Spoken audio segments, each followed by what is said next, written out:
মার্কিন যুক্তরাষ্ট্রের নতুন শুল্ক নীতি লাগু হচ্ছে ২৭ আগস্ট থেকে। তা কার্যকর হওয়ার আগে ভারতীয় তেল কোম্পানিগুলি রাশিয়া থেকে কম মূল্যে যথাসম্ভব অপরিশোধিত তেল আমদানির চেষ্টা চালিয়েছে। বিজনেস স্ট্যান্ডার্ডের একটি বিশেষ প্রতিবেদনে বলা হয়েছে, রাশিয়ান তেল আমদানি থেকে সবচেয়ে বেশি লাভবান হয়েছে মুকেশ আম্বানি সত্ত্বাধীন রিলায়েন্স ইন্ডাস্ট্রিজ। ২০২২ সালে ইউক্রেন আক্রমণের পর পশ্চিমা নিষেধাজ্ঞার জেরে রাশিয়া ভারতীয় বাজারে নিজেদের প্রভাব দ্রুত বাড়ায়। ২০২১ সালে যেখানে ভারতের অপরিশোধিত তেল আমদানির মাত্র ২% ছিল রাশিয়ার, গত ৪২ মাসে তা গড়ে ৩২% পৌঁছেছে।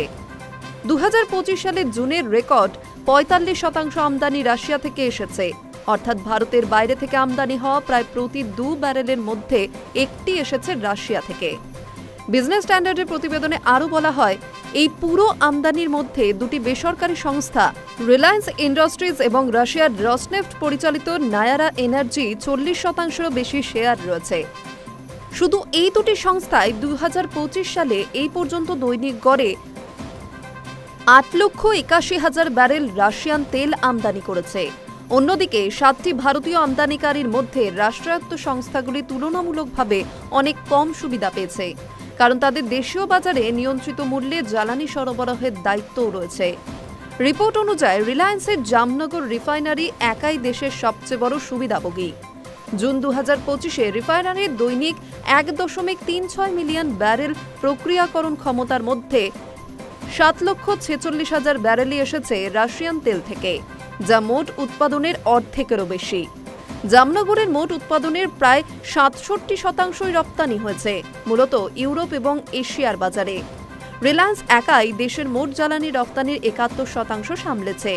ওএনজিসি সহ রাষ্ট্রায়ত্ত তেল সংস্থাগুলি দেশীয় বাজারের জন্য নিয়ন্ত্রিত দামে জ্বালানি সরবরাহে বাধ্য হওয়ায় তারা আন্তর্জাতিক বাজারে ততটা লাভ তুলতে পারেনি। অন্যদিকে রিলায়েন্স ও নায়ারা মূলত ডিজেল, জেট ফুয়েলের মতো মিডল ডিস্টিলেট রপ্তানি করে বিপুল মুনাফা অর্জন করছে। শুধু এই দুই সংস্থায় চলতি বছরে ভারতের মোট জ্বালানি রপ্তানির ৮১% সামলেছে। মার্কিন যুক্তরাষ্ট্রের নতুন শুল্ক ব্যবস্থা কার্যকর হওয়ার পর ডিসকাউন্টেড রাশিয়ান তেলের সরবরাহে পরিবর্তন আসতে পারে। তবে আপাতত ভারতের বেসরকারি রিফাইনারিগুলি রাশিয়ার সঙ্গে এই বাণিজ্যের প্রধান সুবিধাভোগী হিসেবে নিজেদের অবস্থান মজবুত রেখেছে। Hi News network.